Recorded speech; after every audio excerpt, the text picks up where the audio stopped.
नमस्कार, आप देख रहे हैं देश न्यूज। मैं हूं आपके साथ सूरज पाठक और हमारे खास कार्यक्रम डिबेट में आज हम बात करने वाले हैं कि पांडव पर महाभारत।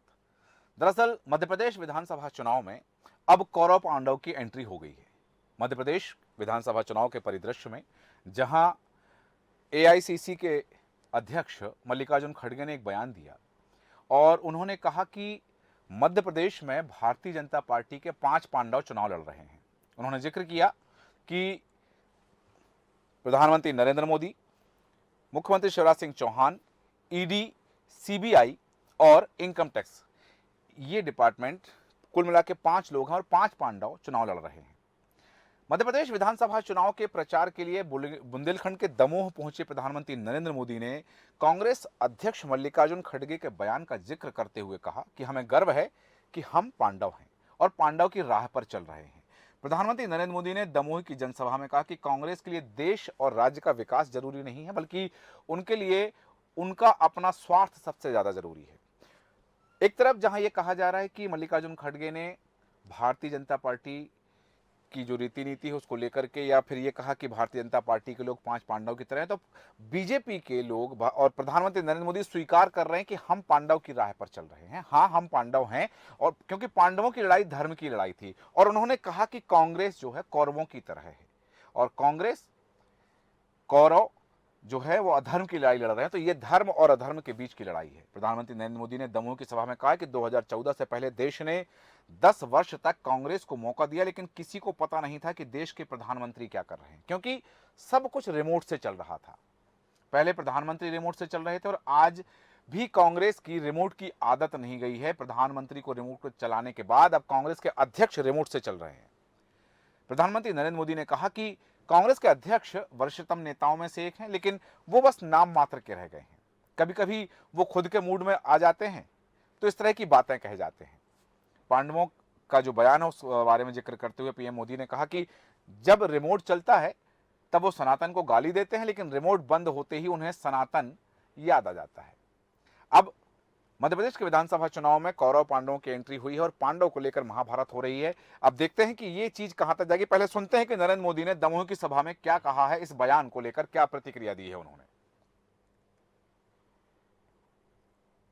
कांग्रेस के अध्यक्ष सीनियर मोस्ट लोगों में से एक है, मेरे अच्छे मित्र भी हैं, लेकिन आज उनका हाल ऐसा कर दिया है कि वो कुछ कर नहीं पाते, नाम मात्र के रख दिए उनको।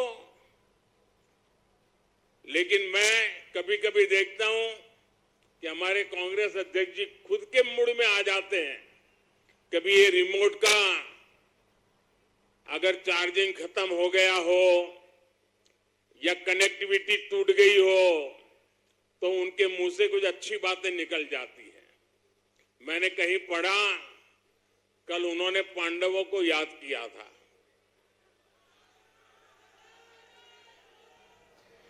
जब रिमोट चलता है तब वो सनातन को गाली देते हैं, लेकिन रिमोट बंद हो गया तो उन्होंने कल पांडवों को याद किया, मतलब सनातन को याद किया।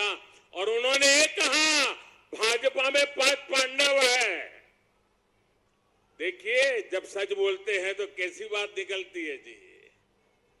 हमें गर्व है, हम 5 पांडवों के राह पर चल रहे हैं। इससे बड़ा गर्व क्या हो सकता है।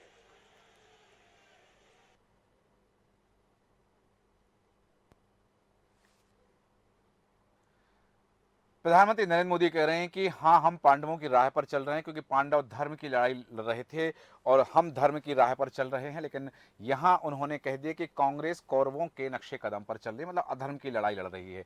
क्या है कौरव पांडव का महत्व, और मध्य प्रदेश के विधानसभा चुनाव के परिदृश्य में क्या कौरव पांडव की जो एंट्री हुई है उसका चुनाव परिणाम पर कोई असर पड़ने वाला है? ये भारतीय जनता पार्टी की जो रीति नीति है, जिस तरह से बात सामने आती है कि वो कोई भी मुद्दे को कैश करने से पीछे नहीं रहते हैं, तो इस मुद्दे को कहां तक लेकर जाने वाले हैं मध्य प्रदेश विधानसभा चुनाव में, हम चर्चा करेंगे। खास मेहमान हमारे साथ हैं भारतीय जनता पार्टी के प्रवक्ता योगेश गुप्ता जी। योगेश जी, बहुत स्वागत है देश न्यूज में आपका। साथ ही हमारे साथ हैं आम आदमी पार्टी के प्रवक्ता संजीव वैद्य जी।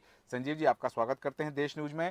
और राजनीतिक विश्लेषक रामानंद द्विवेदी जी हमारे साथ हैं। रामानंद द्विवेदी जी, आपका भी स्वागत करते हैं। और सबसे पहले योगेश जी, आपके पास आना चाहूंगा कि कहा जा रहा है कि हाँ, हम 5 पांडव हैं, हम पांडवों की राह पर चल रहे हैं, लेकिन जिस तरह से मल्लिकार्जुन खड़गे ने जिन 5 पांडवों को गिनाया कि मध्य प्रदेश विधानसभा चुनाव में 5 पांडव अपनी भूमिका निभा रहे हैं।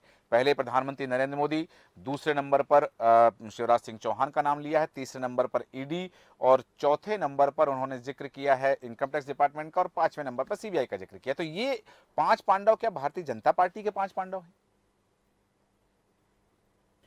देखिए सूरज जी, मैं आपको थोड़ा पीछे लेके जाऊंगा 2014 के परिदृश्य में, जी जब माननीय मोदी जी का, नरेंद्र मोदी जी का राष्ट्रीय राजनीति में पर्दापरण हुआ था। जी वो देश की 130 करोड़ जनता से ये वादा करके सत्ता में आए थे जी कि मैं भ्रष्टाचार मुक्त प्रशासन दूंगा, हाँ।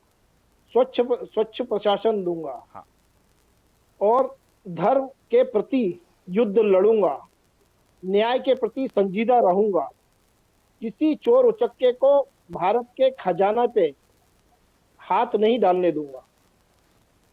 तो तब से मोदी जी ने जो जनहित से जुड़े हुए कार्य करना आरंभ किए हैं जी और भ्रष्टाचारियों पे जो सरकारी जांच एजेंसियों का शिकंजा कसना शुरू हुआ है। अब चूंकि शिकंजे के अंदर आने वाले लोग कौन थे ये आपको मालूम है, पूरी देश की जनता भी देख रही है, जिन्होंने 60 साल तक भारत माता के खजाना को चूना लगाया, परिवारवाद के ऊपर आधारित राजनीति करी और देश को लूटने का काम किया। योगी जी, सवाल तो यही खड़ा होता है कि जो शिकंजे में आए, जो लोग शिकंजे में आए, वो लोग कौन थे? क्योंकि वो केवल विपक्षी दलों के लोग थे, इसलिए तो सवाल खड़े हुए। नहीं, विपक्ष में तो आ जाएंगे। हाँ। 60 साल से तो यही लोग सत्ता में थे। हाँ। और इन्होंने इतना भ्रष्टाचार किया है जी। इनकी भ्रष्टाचार की जड़ें इतनी गहरी हैं हाँ। कि माननीय मोदी जी के बाद भी अगर कोई अगला प्रधानमंत्री बनेगा तो ये उसके शिकंजे से बच नहीं पाएंगे। जी, कुछ आंकड़े हैं, मैं आपको बताना चाहूंगा कि 2014 से लेके 2022 तक जितने छापे पड़े हैं, जितने सर्वे हुए हैं, जितनी ईडी की रेड हुई है, वो टोटल जो प्रकरण है लगभग 3094 प्रकरण हैं, जिनमें केवल 93 प्रकरण में आरोप पत्र दाखिल किया गया है और दस्तावेज प्रस्तुत किए गए हैं। बाकी 3001 मामले ऐसे हैं जिनमें अभी तक आरोप पत्र दाखिल नहीं किया गया। हालांकि ये विषय नहीं, इस पर बाद में आऊंगा आपके पास में, लेकिन यहाँ संजीव जी आपके पास आना चाहूंगा कि जो पांडवों की बात कही जा रही है, कांग्रेस ने कहा है, हालांकि कांग्रेस प्रवक्ता साबिर जी हमारे साथ जुड़ने वाले हैं, उनसे हम चर्चा करेंगे, लेकिन सवाल मेरा आपसे यह है कि जो कहा जा रहा है कि भारतीय जनता पार्टी के पांडव, पांडवों में 3 ऐसे नाम, एजेंसियों के नाम गिनाए गए हैं। मल्लिकार्जुन खड़गे ने उन एजेंसियों को भारतीय जनता पार्टी का बना दिया है कि एक तरफ प्रधानमंत्री नरेंद्र मोदी, शिवराज सिंह चौहान और 3 एजेंसियां जो मिलाकर के 5 पांडव हैं। यह कितनी तार्किक बात है?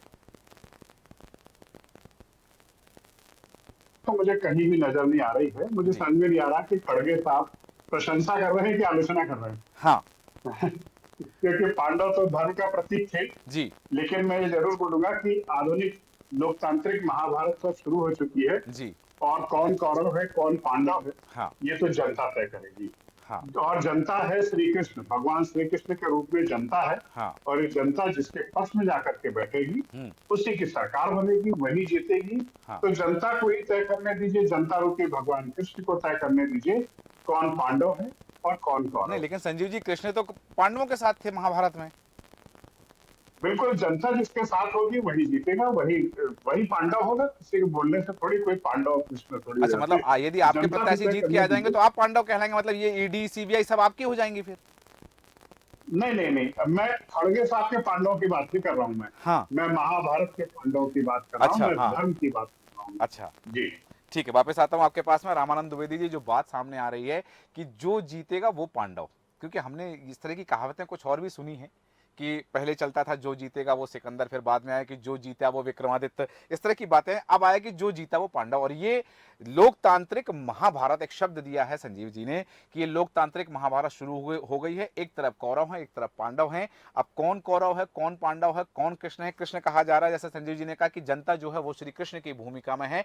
तो क्या पांडवों के साथ यदि जाती हैं, वो जैसा उन्होंने जिक्र स्पष्ट भी किया कि वो उस काल के पांडवों की बात कर रहे हैं, तो यहाँ ये कौरव पांडवों का जिक्र, क्योंकि हमने देखा है जब कर्नाटक का चुनाव हुआ तो बजरंगबली आ गए, फिर अभी यहाँ चुनाव हुए तो महिलाएं आ गई, यहाँ आइटम आ गए, यहाँ टंचमाल का शब्द आ गया, ये जो चीजें सामने आई, तो अब इसके बाद में कौरव पांडव, क्या वास्तव में राजनीति का परिदृश्य यही है? क्या वास्तव में राजनीति की तस्वीर यही है जो जनता के सामने जा रही है?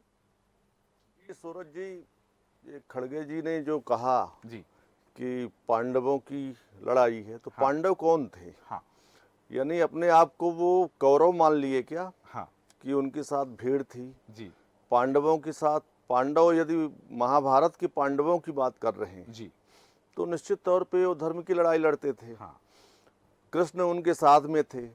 अब ये राजनीतिक, जैसे आपके प्रवक्ता बोल रहे हैं कि कौरव ओ पांडव श्री कृष्ण थे और श्री कृष्ण यानी जनता, जी तो जनता तो खैर दिखाएगी ही अपना असर की जी किसके साथ है। हाँ लेकिन प्रधानमंत्री नरेंद्र मोदी जिस तरीके से पूरे मध्य प्रदेश में जी भ्रमण कर रहे हैं, जिस तरीके से वो सभाएं कर रहे हैं, तो निश्चित तौर पे कहीं न कहीं भाजपा को मजबूती प्रदान कर रहे हैं। हाँ और पांडव का जिक्र हो रहा है कि मोदी जी, शिवराज जी और सीबीआई, तो सीबीआई और ये जो एजेंसियां अपना काम कर रही हैं, हाँ भाई कहीं न कहीं भ्रष्टाचार होते हैं। हाँ तो उसमें ऐसा नहीं है कि एजेंसी किसी दबाव में काम करेगी।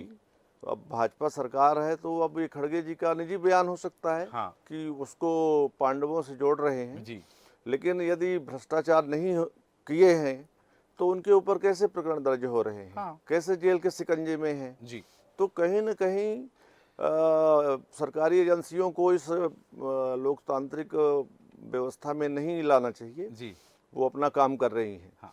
और रहा सवाल ये, तो भाजपा और जो अन्य दल राजनीति में हैं, वो जनता के बीच में अपना अपना विश्वास हासिल करेंगे। जी तो अब कितना वो विश्वास हासिल करते हैं, क्या काम गिना के अपना विश्वास लेते हैं, जी। ये तो अब आने वाला वक्त ही बताएगा। हाँ जी सूरज जी। सही, आपने सही कहा कि आने वाला वक्त बताएगा और ये चीजें सामने होंगी। लेकिन यहाँ एक बात जरूर मैं योगेश जी आपके पास आना चाहूंगा। मेरा एक सवाल है, जो बात कही है मल्लिकार्जुन खड़गे ने, एक बात कही है अपने इस बयान के साथ साथ। उन्होंने कहा कि जो कांग्रेस के प्रत्याशी हैं, उन प्रत्याशियों को केवल भारतीय जनता पार्टी के प्रतिद्वंदी प्रत्याशी से नहीं लड़ना पड़ रहा है, उनको अन्य 4 प्रत्याशियों से भी लड़ाई लड़नी पड़ रही है। और उन्होंने जो 4 प्रत्याशी गिनाए, ये एजेंसियां गिनाई हैं कि भारतीय जनता पार्टी के प्रत्याशी के साथ ये भी वहां पर खड़ी हैं और जिनसे कांग्रेस के प्रत्याशियों को चुनाव लड़ना पड़ रहा है और उनके सामने डटकर वो खड़े हैं।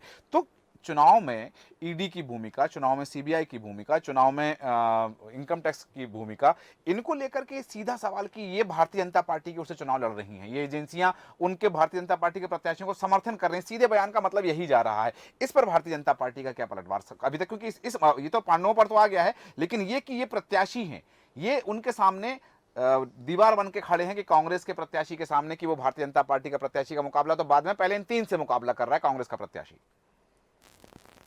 देखिए सूरज जी, कांग्रेस पार्टी वर्तमान परिप्रेक्ष्य में अपने वर्चस्व की लड़ाई लड़ रही है। हाँ।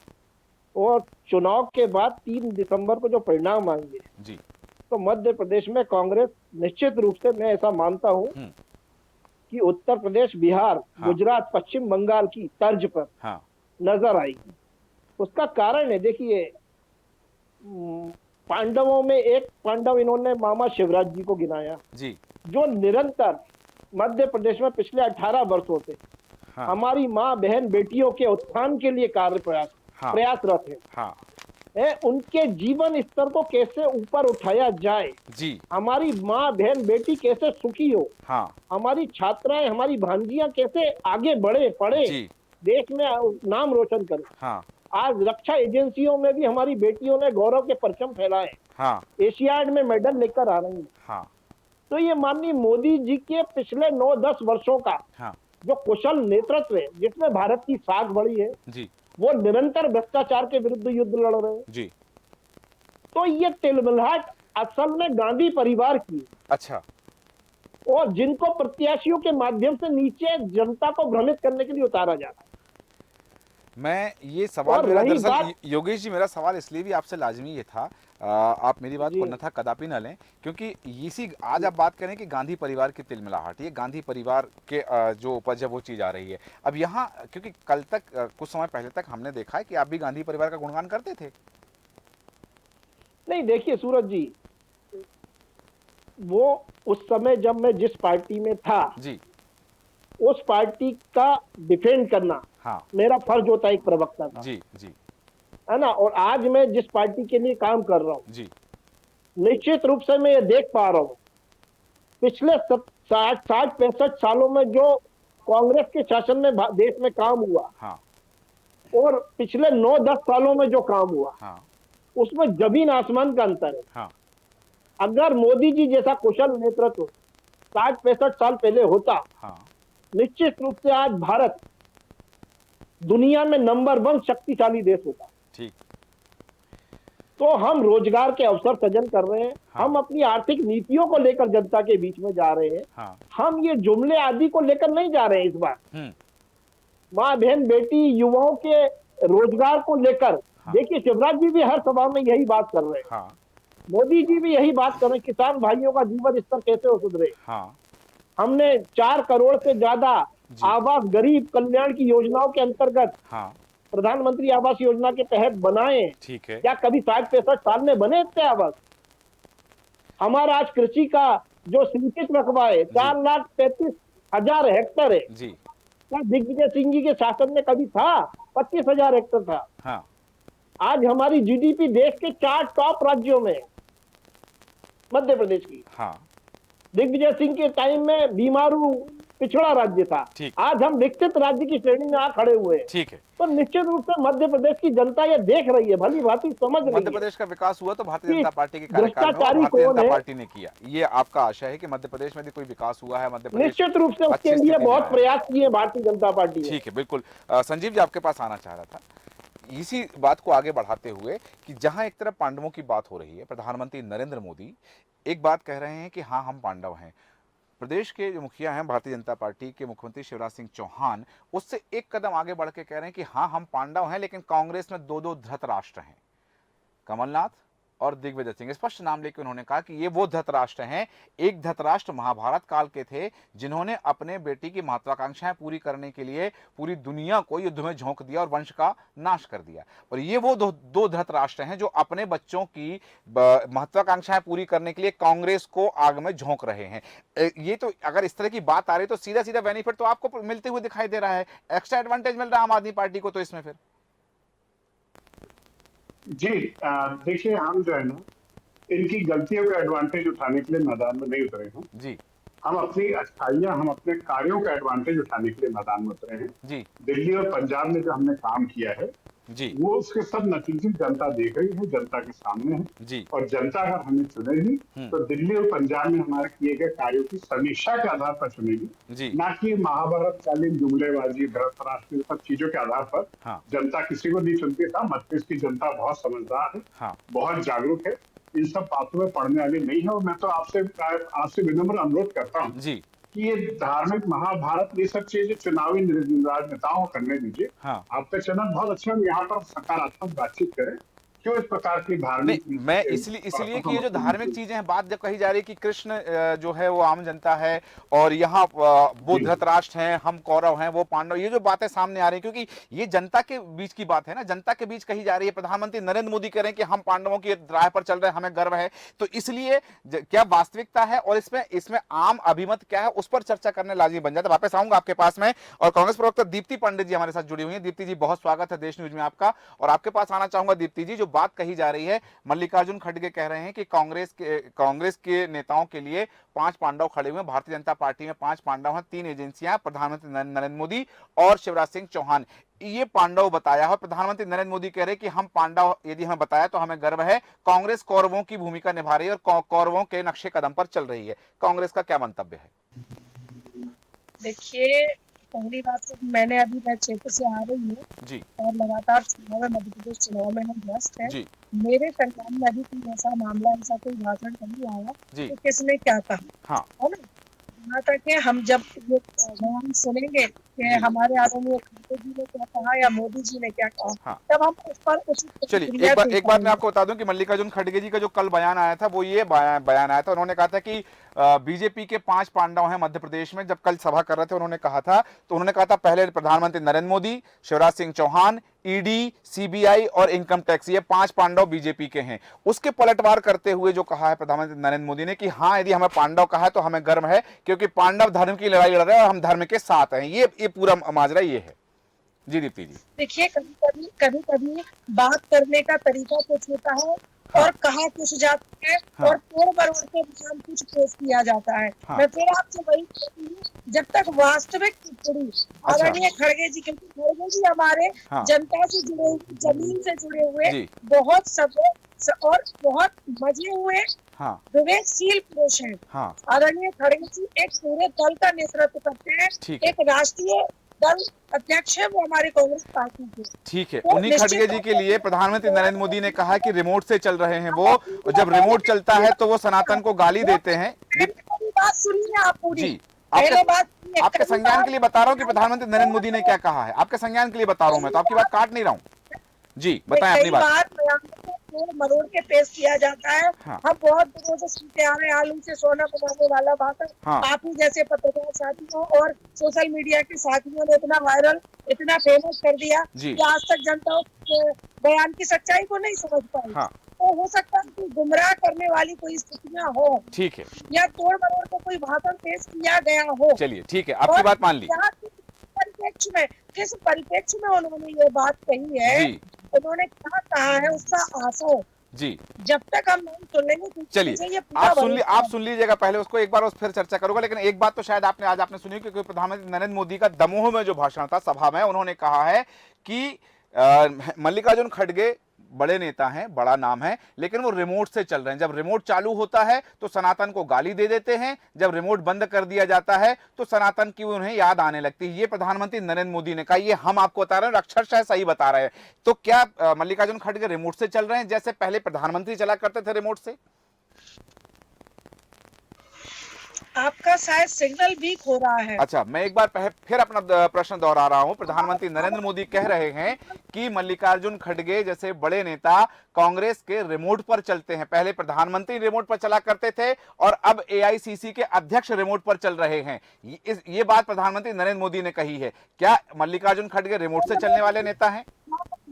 मैं आपको इस बात का जवाब बिल्कुल देना चाहूंगी, क्योंकि संसार में हम जैसे होते हैं वैसा ही हमें दिखता है। मोदी जी ने जिस रंग का चश्मा लगाया, हाँ। संसार वही, क्योंकि मोदी और अडानी के रिमोट कंट्रोल से प्रधानमंत्री मोदी जी संचालित होते हैं। हाँ। ठीक है ना, आरएसएस एजेंसियां हैं उनको कंट्रोल करती हैं। हाँ। तो रात में कभी सोते हैं तो उनको ये समझ में आता है, हाँ। कि मैं अगर मोदी और अडानी के सामने पे काम कर रहा हूँ, मैं किसी के द्वारा संचालित हूँ, तो उनके मन से वही चीज निकलती है, और जो चीज दिमाग में होती है, विचार में होती है, हाँ। वो जवाब से निकल जाती है। हाँ। मोदी जी जो बोल रहे हैं, हाँ। कभी मणिपुर की उन महिलाओं पे बोल दिया होता, कभी कोरोना काल लॉकडाउन जैसी भीषण स्थितियों पे बोल दिया होता, कभी पत्रकार साथियों के सवालों पे प्रेस वार्ता करनी होती, हाँ। शायद मोदी जी ने, तो देश के हालात आज इतने बदतर नहीं होते। चलिए ठीक है, प्रचार प्रसार की वो सरकार, ठीक है, मोदी जी प्रधानमंत्री नहीं है, हाँ। ये बात आप उन तक पहुँचाइए, हाँ। वो प्रचार मंत्री है। अच्छा, योगेश जी सुन रहे हैं, भारतीय जनता पार्टी के प्रवक्ता हमारे साथ हैं, योगेश जी सुन रहे हैं, वो पहुंचा देंगे वहां तक आपकी बात कि मोदी जी जो है देश के प्रधानमंत्री नहीं है। ये दीप्ति पांडे जी का कहना है। योगेश जी इस बात को थोड़ा सुन रखिए, बाद में आऊंगा आपके पास में। लेकिन ये बात जो सामने आई है, राशन 5 किलो का देके 50 रुपए की फोटो छपवाना, हाँ। हर जगह विज्ञापन में अपनी फोटो छपवाना, जो अपने घर की महिला पर ना बोले, हाँ।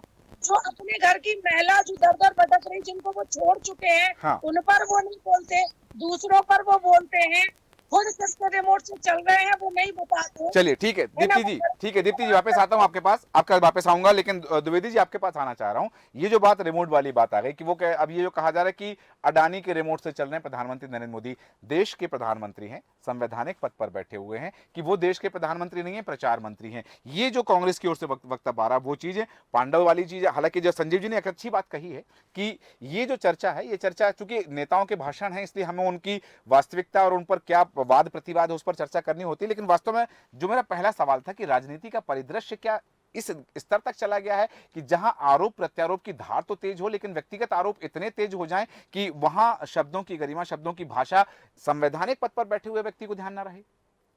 जी सूरज जी, ये लोकतंत्र की मर्यादा के खिलाफ है जी। जिस तरीके से आरोप प्रत्यारोप खैर चुनाव में लगते रहते हैं जी, लेकिन इसमें महाभारत के पांडवों का जिक्र करें जी, ये रिमोट की बात करें। हाँ। अब कौन किसके रिमोट से चल रहा है। हाँ। ये तो खैर एक दूसरे के ऊपर आरोप प्रत्यारोप लगा रहे हैं। जी। अब मोदी जी परिवारवाद की बात कर रहे हैं। हाँ। कि कांग्रेस में कमलनाथ, दिग्विजय सिंह, अपने जो उन्होंने धृतराष्ट्र की बात की। हाँ। कि ये पुत्र मोह में फंसे हैं। जी। तो पब्लिक भी जान रही है ये कि पुत्र मोह में धृतराष्ट्र कैसे फंसे थे। हाँ। तो उनका भी ये कहना लाजमी हो सकता है और राजनीति में ये सब आरोप प्रत्यारोप लगेंगे। जी। अब जैसे हमने अभी कुछ दिन पहले अमित शाह का दौरा हुआ था। जी, जी। उसमें उन्होंने जिस तरीके से अधिकारियों के बारे में कहा कि हम देख लेंगे। हाँ। अभी उनकी आप गिनती कर लीजिए कौन भाजपा के पक्ष में है कौन नहीं जी, है। जी। तो इस तरीके का ये राजनीति में सही नहीं है। सही। और बात है कि महाभारत का पांडव तो पांच लोगों ने मिलकर पूरी लड़ाई लड़ी थी। हाँ। सब जानते हैं। हाँ। धर्म युद्ध था वो। राजनीति को धर्म से नहीं जोड़ा जा सकता। हाँ। और यदि धर्म जोड़ देते हैं तो फिर पब्लिक का ओपिनियन क्या रहेगा। सही बात है। तो इसलिए कहीं ना कहीं इस चुनाव में थोड़ी अमर्यादित जो टिप्पणियां आने लगी हैं जी, तो ये कहीं ना कहीं भविष्य के लिए अच्छी बात नहीं है। ठीक है। सारे राजनीतिक दलों को इसको ख्याल रखना चाहिए। ठीक है। और जो संवैधानिक पद पे हैं हाँ। उनको तो ये सब बातें नहीं करना चाहिए। ठीक है। योगेश जी बहुत कम शब्दों में अपनी बात रखें। जो बात सामने आ रही है कि हाँ हम पांडव हैं, पांडव होने पर हमें गर्व है, तो वो कौन कौरव हैं जिन्होंने आपकी सत्ता छीन ली, जिनसे आप लड़ाई लड़ रहे हैं? देखिए सूरज जी, पांडव धर्म के लिए लड़े थे। हाँ। और लोकतंत्र का यह महापर्व जो है ये भी एक धर्म युद्ध है। हाँ। हम भारत वर्ष में हिंदू धर्म को स्थापित करने के लिए सतत प्रयासरत हैं। हम भगवान श्री राम के मंदिर के लिए लड़ते हैं। हम काशी में विश्वनाथ जी के लिए लड़ते हैं। हम मथुरा में भगवान श्री कृष्ण के लिए लड़ते हैं। मेरे मित्र संजीव वैद्य जी ने बताया कि कृष्ण रूपी जनता, तो कृष्ण भी धर्म के साथ खड़े थे। महिलाओं पर अत्याचार करने वालों के विरुद्ध खड़े थे। निश्चित रूप से मध्य प्रदेश की जनता जो कृष्ण रूपी है, उसका आशीर्वाद भारतीय जनता पार्टी उसके। और पुत्र मोह की जो बात चली है तो पुत्र मोह में कांग्रेस आज हाशिए पर है। 20 बार असफल कोशिश की जा चुकी है राहुल गांधी की लॉन्चिंग को लेकर।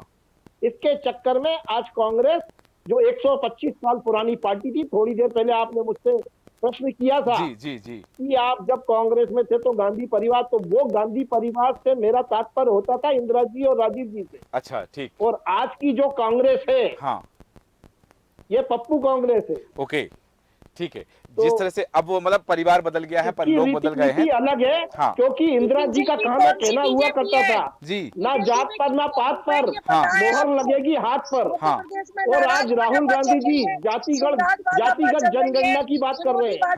खड़गे जी जातिगत जनगणना की बात कर रहे हैं। तो ये देश को बांटने वाले गौरव है और देश की रक्षा के लिए अपना सर्वोच्च न्यौछावर करने वाले पांडव है। ठीक है, ठीक है। जिन कांग्रेस को आपने टिकट दिया है वो भाजपा वाले उनका प्रचार कर रहे हैं। गोविंद सिंह राजपूत को देख लीजिए। ठीक है, ठीक है, ठीक है। जैसा जो बात सामने आ रही कि ठीक है नहीं, अब आप सुनना सीखिए। अगर ये पप्पू वाली बात करते हैं तो पहले आप ये सोचिए जो अपनी पत्नी का नहीं हुआ तो देश क्या चलाएगा, महिलाओं को क्या संभालेगा, महिलाओं का क्या सम्मान करेगा। इस विषय पे तो बात करिए। नहीं, बिल्कुल। आपका महिलाओं के लिए 1 करोड़ 30 लाख महिलाओं को हमने 1300 करोड़ रुपए उनके खाते में डाले। 1 करोड़ लाडली लक्ष्मी, लाडली बहना के लिए हमने 1300 करोड़ उनके खाते में डाले। उज्ज्वला गैस योजना के अंतर्गत 259 करोड़ रुपए उनके खाते में डाले। तो हम माँ, बेटी, बहन और महिलाओं के सम्मान में यथासंभव जो हो रहा है वो कर रहे हैं। और रही बात पप्पू की, तो पप्पू है, उसमें आप इतना खिसियाइए मत। कर दिया। इतने चांस अगर किसी और नेता के बेटे को मिले होते तो बीजेपी आज के वरिष्ठ नेता वो रघुनंदन पार्टी शर्मा कहाँ से कहाँ पहुंच गई होती। पार्टी की बर्बादी में नितिन गडकरी राहुल जैसे गांधी जी का नेताओं की पूरा कोई योगदान चिंता है। नहीं है। अटल बिहारी वाजपेयी जैसे नेता को भी अस्थियों के नाम पर आपने झूठ परोसा, उनकी अस्थियों और उनकी राख को पूरे में भ्रमण करा के आपने प्रचार किया। ठीक है दीप्ति पांडे जी आ रहा हूं आपके पास। दीप्ति पांडे जी आपके पास आ रहा हूं, चूंकि समय की सीमा है। दीप्ति पांडे जी समय की सीमा है, इसलिए मैं संजीव दीदी से बहुत कम शब्दों में आपसे प्रतिक्रिया चाहूंगा कि वास्तव में राजनीति का परिदृश्य, आम आदमी पार्टी की भूमिका, कांग्रेस और बीजेपी की लड़ाई में आम आदमी पार्टी का क्या फायदा है?